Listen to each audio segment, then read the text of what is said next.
ॐ अज्ञानतिमिरान्धस्य ज्ञानञ्जनशलाकया चक्षुरुन्मिलितं येन तस्मै श्रीगुरुवे नमः। हरे कृष्णा। भगवद गीता अध्याय 10 ऑपुलेंस ऑफ द एब्सोल्यूट, श्लोक संख्या 22। वेदानां सामवेदो अस्मि देवानामस्मि वासवः इंद्रियाणां मनश्चास्मि भूतानामस्मि चेतसा चेतना। मैं वेदों में साम वेद हूं, देवों में स्वर्ग का राजा इंद्र हूं, इंद्रियों में मैं मन हूं, समस्त जीवों में जीवन शक्ति यानी कि चेतना हूं। तो भगवान की ऑपुलेंसेस हम कंटिन्यू कर रहे हैं कि कैसे भगवान को देखा जाए, कैसे भगवान को समझा जाए।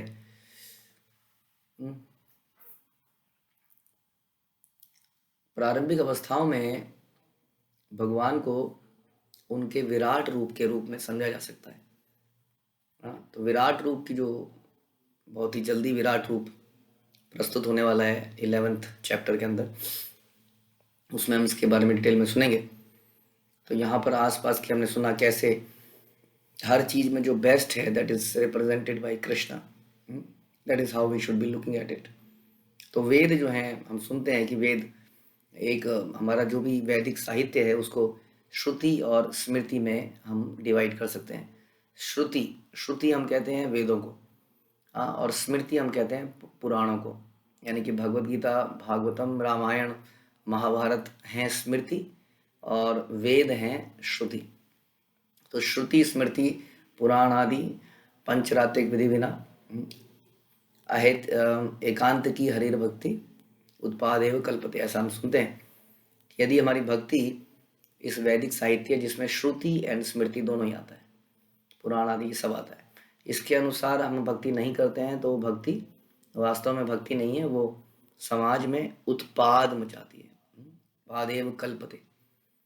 तो इसलिए हमारी भक्ति ये बड़ा ज़रूरी है कि हम अपनी जो भी भक्ति करते हैं, भक्ति के प्रोसेस करते हैं, वो इन वैदिक साहित्यों के अनुसार हो जिसमें पुराण और वेद दोनों आते हैं। इसके अनुसार ही हमारी भक्ति होनी चाहिए। आज की डेट में बहुत सारे ऐसे व्रत, ऐसे अनुष्ठान किए जा रहे हैं जो इन वैदिक साहित्यों द्वारा ऑथोराइज्ड नहीं है। वो एक तरह से एक लोक रीति बन गई, फैशन बन गया कि एक पर्टिकुलर टाइप का कोई चीज़ है, बड़ा फेमस हो रहा है, बड़ा ग्लैमरस, बड़ा ग्लोरियस लग रहा है, लोगों ने उसको फॉलो करना शुरू कर दिया। कई सारे ऐसे व्रत हैं जो हिंदुस्तान में आज भी रखे जाते हैं, जो कि पिक्चरों ने बड़े ग्लैमराइज कर दिए हैं। तो इसलिए ये वेद, शास्त्र, स्मृतियाँ, श्रुतियाँ बड़ी इंपॉर्टेंट है हमारे जीवन में। वेदों को 4 चीज़ों में, 4 फर्दर वेदों के डिवीज़न किए गए। हम भागवतम में सुनते हैं कि पहले वेद एक ही हुआ करता था, फिर कॉमन आदमी की समझ के लिए उसको ज़्यादा कैटेगराइज, क्लासिफाइड किया गया, तो 4 वेदों में उसको डिवाइड किया गया।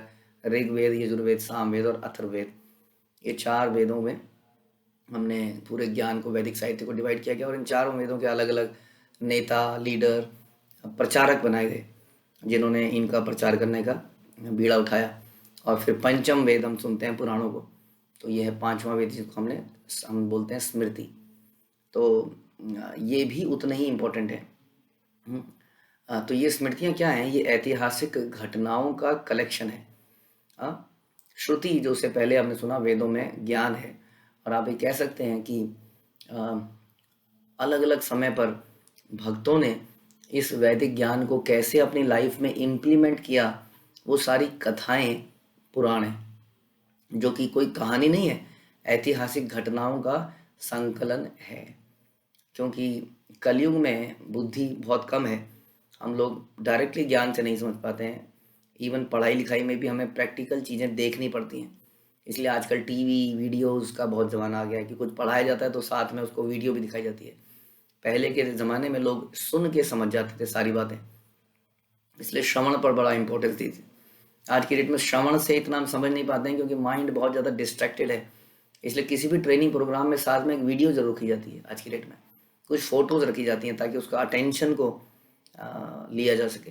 क्योंकि अटेंशन के बिना कोई ज्ञान लिया नहीं जा सकता। इसलिए पुराण जो है एक तरह का वो संकलन है, वो सारी कथाओं का, जो कि बेसिकली जीवनियाँ हैं, घटनाएं हैं, अलग अलग भक्तों के जीवन में आई। जैसे हम भागवतम में सुनते हैं कितने भक्तों की जीवनियाँ, भागवतम में, महाभारत में हम पांडवों कौरवों की जीवनी से कितना कुछ सीखते हैं, रामायण में हम भगवान राम की उस लीला से कितना कुछ सीखते हैं। तो ये जो है एक कथाएं हैं जो कि वेदों के ज्ञान को इम्प्लीमेंट करती हैं। तो ये सारे बड़े इंपॉर्टेंट है। और हम सुनते हैं भागवतम में ही कि इन सारे वैदिक ग्रंथों की रचना स्वयं भगवान ने करी वेद व्यास के रूप में। और वेद व्यास इन सारे ग्रंथों की रचना करके भी संतुष्ट नहीं थे। तब उन्होंने सारी वैदिक साहित्यों का निचोड़ लिखा, जिसको हम श्रीमद् भागवतम कहते हैं। तो उस भागवतम को पढ़ने के लिखने के बाद वेद व्यास को परम संतुष्टि प्राप्त हुई, जिसमें कि भगवान की पूरी तरह से ग्लोरीफाई किया गया। तो इसलिए ये सारे शास्त्र हैं। वेदों के अंदर भगवान कह रहे हैं मैं साम वेद हूँ। हमने सुना वेदों के बारे में, आप बहुत कुछ सुनेंगे भगवत गीता में आगे भी, जिसमें भगवान कहेंगे कि जो वेद वार्ता पार्था नानस्तेति वादिना, दूसरे अध्याय में भी हम सुनते हैं कि वेदों में बहुत चीज़ें बड़ी अलंकारमयी तरीके से लिखी गई, यानी कि विद सम बेनिफिट। अगर आप ये करोगे तो आपको ये बेनिफिट होगा, अगर आप ये करोगे तो आपको ये बेनिफिट होगा, इसको करने वाले के घर में ये हो जाएगा। पर बस ये है कि आदमी बड़ा अभागा है, वो अपना भला नहीं जानता है। इसलिए कई बार बच्चे को बोला जाता है कि यदि तुम स्कूल जाओगे तो तुम्हें एक टॉफ़ी दी जाएगी। तो अल्टीमेटली उसका बेनिफिट स्कूल जाने में है, लेकिन उसको बेनिफिट अपना टॉफ़ी में दिखता है। इसलिए हम बोलते हैं कि टॉफ़ी खाओगे इसलिए तुम स्कूल जाओ, और वो टॉफ़ी खाने के लिए स्कूल जाता है, जबकि उसका बेनिफिट स्कूल जाने में है। उसी तरह से भगवान कृष्ण का नाम लेने में, जैसे हम सुनते हैं कई सारी ऐसी घटनाएं। अब कार्तिक का महीना तो इम्पोर्टेंट है ही, लेकिन ऐसा नहीं है कि कार्तिक के अलावा भगवान का नाम नहीं लिया सकता। लेकिन जो लोग इन्हीं चीज़ों से अट्रैक्ट होते हैं उनके लिए फिर ऐसा भी बताया जाता है, ऐसे डिस्काउंटिंग पीरियड बनाए जाते हैं जिसमें कि लोग कुछ भक्ति करें, जाने में अनजाने में दीपदान कर दें। ऐसा नहीं है कि दीपदान आप बाकी महीनों में करोगे तो कोई लाभ नहीं है, भगवान की भक्ति ही करनी है। वास्तव में हर महीने में लाभ है, लेकिन इस महीने में स्पेशल, कार्तिक के महीने में स्पेशल बेनिफिट दिया जाता है। तो इस प्रकार से वेदों में कई ऐसी चीज़ें बनाई गई ताकि सामान्य व्यक्ति जो कि भगवान के आध्यात्मिक ज्ञान के प्रति जिसकी रुचि नहीं है, उसकी रुचि पैदा की जा सके। इसलिए बोला गया यदि ये करोगे तो ये मिलेगा, ये करोगे तो ये मिलेगा। तो इस तरह की बातें वेदों में लिखी हैं। लेकिन जो समझदार व्यक्ति होगा वो उनके अंदर वेदांत सर्वेर अहम एव वेद्या, सारे वेदों से मुझे ही जाना जाना है, कृष्ण कहते हैं, तो वो इस बात को समझ जाएगा। 15वें अध्याय में हम सुनते हैं इसको कि सारे वेदों का निचोड़ क्या है, कृष्ण को जानना, कृष्ण को अपना सब कुछ मानना। तो इस प्रकार से इन वेदों के बारे में बताते हैं कि वेदों में मैं साम वेद हूँ, देवों में मैं स्वर्ग का राजा इंद्र हूँ। Indra is very important. हम सुनते हैं श्रीमद् भागवतम में ही पहले कैंटों में कि एतः चांस कला पुंसः कृष्ण, एतः चांस कला पुंसः कृष्णस्तु भगवान स्वयं इंद्रारिव्या कुलम राजन मृणयंती युगे युगे, यानी कि इंद्रारी व्याकुलम लोकम, कि इसमें बताया गया श्लोक के अंदर कि भगवान कृष्णस्तु भगवान स्वयं, कि बाकी लोग जितने भी हैं अंश अवतार हैं, लेकिन कृष्ण स्वयं भगवान है। और ये कृष्ण संसार में तब आते हैं जब इंद्र के शत्रु चारों तरफ हाहाकार मचाते हैं, तब ये भगवान आते हैं, यानी कि इंद्र के शत्रुओं को समाप्त करने। सो कृष्ण ऑलवेज प्रोटेक्ट्स इंद्र, क्योंकि इंद्र जो है देवताओं के राजा हैं, भगवान के भक्त हैं। इस प्रकार से भगवान अपने भक्त की रक्षा अवश्य करते हैं, चाहे उनसे कोई गलती क्यों ना हो। हम पहले सुनते हैं कि जो भगवान के भक्त हैं, अगर उनसे अकस्मात कुछ गलतियां हो जाती हैं तो भगवान उसको क्षमा कर देते हैं, यदि वो भगवान के प्रति शरणागति हैं तो। हम सुनते हैं गोवर्धन लीला के बारे में। गोवर्धन लीला में इंद्र ने बहुत बड़ा एक तरह से अपमान किया कृष्ण का। डायरेक्ट कृष्ण के साथ उन्होंने युद्ध का ऐलान किया, कृष्ण की ही शक्ति कृष्ण के ऊपर ही चला दी। लेकिन भगवान कृष्ण जो है इंद्र को बड़ी आसानी से क्षमा कर देते हैं जब वो सुरभि के साथ भगवान से क्षमा मांगने आते हैं। भगवान का अभिषेक करते हैं ऐरावत से, गोविंद कुंड बनता है और भगवान को क्षमा कर देते हैं, क्योंकि ऐसी गलतियां असुरों से, असुर तो जानबूझ के कहते हैं विष्णु को नहीं छोड़ेंगे। इंद्र जो है, इंद्र और ब्रह्मा कई बार भ्रमित हो जाते हैं कि क्या यही भगवान है, और भगवान की साधारण लीला को समझ नहीं पाते हैं, मानवीय चीज़ों को समझ नहीं पाते हैं। लेकिन जैसे उन्हें समझ में आता है वो ये तो भगवान है, तो हमारे मालिक हैं, तो क्षमा मांगते हैं और चरणों में गिर जाते हैं। इसलिए इंद्र जो है बड़ा इंपॉर्टेंट है। जितने भी देवता, हम 33 करोड़ देवता के बारे में सुनते हैं, उन सब देवताओं के प्रमुख इंद्र हैं। सूर्य, चंद्रमा, वायु, जितने भी हैं, वरुण, उन सब के राजा हैं इंद्र। इसलिए देवों में स्वर्ग का राजा इंद्र भगवान है। राजा, raja is always represented at representative of Krishna. किसी भी जगह का राजा हमेशा भगवान का रिप्रेजेंटेटिव माना जाता है। इसी तरह से देवताओं का राजा, उसको तो आप भगवान समझ सकते हैं। Is a very important personality.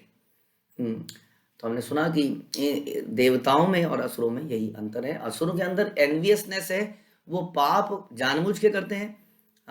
देवताओं से आउट ऑफ तमोगुण रजोगुण के प्रभाव में देवताओं से गलतियां हो जाती हैं, जिसका वो पश्चाताप करते हैं। उसके आगे भगवान कहते हैं कि इंद्रियों में मैं मन हूं। आप जानते हैं कि शरीर के अंदर 5 प्रकार की कर्म इंद्रियां हैं और 5 ज्ञानेंद्रियां हैं। इन इंद्रियों के जो 10 इंद्रियां हैं, इनके ऊपर मन है जो इन इंद्रियों को कंट्रोल में करता है। मन के एक इशारे पर ये सारी इंद्रियां काम करती हैं। इसलिए भगवद गीता में भगवान बताते हैं कि इंद्रियां सबसे नीचे की वस्तु हैं, जड़, और उसके ऊपर है मन, और मन के ऊपर है बुद्धि, और बुद्धि के ऊपर है आत्मा। This is the level, is the grades. तो हम बार बार भगवद गीता में, भागवतम में, प्रवचनों में सुनेंगे कि इंसान को अपने मन को कंट्रोल करना चाहिए। अगर किसी को अपने, क्योंकि इंद्रियों को कंट्रोल करना चाहिए, सबसे पहले हम सुनते हैं। अब इंद्रियां कंट्रोल में हमारे होती नहीं है। जस्ट लाइक ऐसा लगता है कि इंडिपेंडेंट एंटिटी है अपने आप में। आंख को कितना भी कंट्रोल किया जाए लेकिन वो गलत जगह चली जाती है। जीव को जितना भी कंट्रोल किया जाए लेकिन उसका खाने का मन कर ही जाता है। तो इन इंद्रियों को रोकना बड़ा मुश्किल है। इसको रोकने के लिए मन पर नियंत्रण बड़ा जरूरी है। और मन पे नियंत्रण के लिए हम क्या करते हैं? मंत्र। इसको कहते हैं मंत्र, महामंत्र। मन पे जो नियंत्रण करे, मन को जो डिलीवर करे, उसको मंत्र कहते हैं। इसलिए इस जो मंत्र हम जपते हैं, हरे कृष्ण महामंत्र, इतना इफेक्टिव है कि मन को धीरे धीरे कंट्रोल में कर लेता है और अपने आप सारी बुरी आदतें छूट जाती हैं। तो इंद्रियों में वो मन बड़ा चंचला ही मन कृष्णा। ऐसा हम सुनते हैं कि जो बलवान मनुष्य, जो इस मन को कंट्रोल करने का प्रयास कर रहा है, ये उसको भी हर लेता है। बड़े से बड़ा शक्तिशाली व्यक्ति संसार में इस मन के आगे फेल हो जाता है। इतने बड़े बड़े जानवर, हाथी जैसा व्यक्ति, हाथी जैसा जीव, कितना विशालकाय है, अपने मन से विचलित हो जाता है और हथनी के चक्कर में गड्ढे में गिर जाता है और फिर उसको जबरदस्ती बांध के पालतू बना लिया जाता है। तो हम देखते हैं कि ये मन जो है, बड़े से बड़े शक्तिशाली जानवर, मनुष्य, सभी इसके आगे हार जाते हैं, है कि नहीं? हमने देखा विश्वामित्र जैसे, जो कि ब्रह्म ऋषि बने बाद में, इतने बड़े तपस्वी इस मन से हार गए। इसलिए भगवान कहते हैं, इन इंद्रियों में यदि आप मानते हो तो इंद्रियों में मैं मन हूं, तथा समस्त जीवों में जीवन शक्ति हूं। जीवन शक्ति के बिना जीव बेकार है। ब्रह्मा जी ने ये शरीर तो बनाए, बट ब्रह्मा जी आत्मा का निर्माण नहीं कर सकते, ध्यान रखिए। तो whenever we say that Brahma is a creator, Brahma ji ने वास्तव में ये बनाया क्या, ये हाड़ मांस का, ये जो अलग अलग शरीर की रचना करी ब्रह्मा जी ने, भगवान के दिए गए ज्ञान के अनुसार करी। लेकिन इनके अंदर की जब तक जीवन शक्ति इसमें नहीं डाली जाती, तब तक ये शरीर बेकार है। जैसे एक मुर्दा कितना भी सुंदर क्यों ना हो, वो स्त्री कितनी भी सुंदर हो, यदि वो लाश है तो किसी को अट्रैक्ट नहीं करती है, यदि वो जीवित है तो अट्रैक्ट कर लेती है। तो इसलिए जीवन शक्ति ही सब कुछ है, और जीवन शक्ति के जाते ही ये शरीर मृत है, पड़ा रहता है, वेस्ट की तरह। तो इसलिए भगवान कह रहे हैं कि समस्त जीवों में जीवन शक्ति तुम मुझको समझो। तो वेदों में तुम मुझे सामवेद समझो, देवों में राजा इंद्र समझो, इंद्रियों में मुझे मन समझो, और समस्त जीवों में मुझे जीवन शक्ति समझो। इस प्रकार से हम समझेंगे तो बहुत ही जल्दी हम उस स्थिति पे पहुंच जाएंगे जहां हम अपने आप को भगवान का दास, भगवान को अपना स्वामी मानेंगे और भगवान की भक्ति में लग जाएंगे। हरे कृष्णा। श्रील प्रभुपाद की जय, भगवद गीता की